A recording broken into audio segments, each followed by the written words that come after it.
Review on the To Life Air Purifiers. So we've had this running in our bedroom now for about 3 weeks, and we have a huge air purifier that runs in our main room, and so I decided to go ahead and put one in our bedroom. And so this one is really fun because it has this really awesome touchscreen on the top, and it will go from green to yellow to red.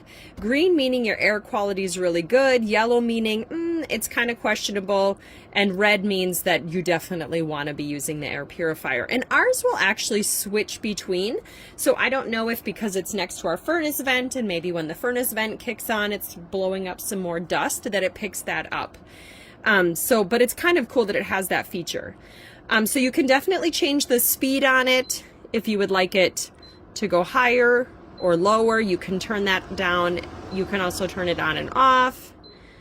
And then you also have the UV, the light, so you can take the light off, you can turn the light on, you can even set a timer, at which it's going to run. But then, as far as the inside features, so you just pop this front cover off, and you can see already from our filter from the past 3 weeks, like, it is definitely time to put a new. They say to change it every 3 weeks, 3 months. So you can see that ours is definitely collecting a lot of dust in this room. And the design down here, pretty simple. You can see the fan. So it's definitely doing its job. Definitely thinking about putting one in every bedroom.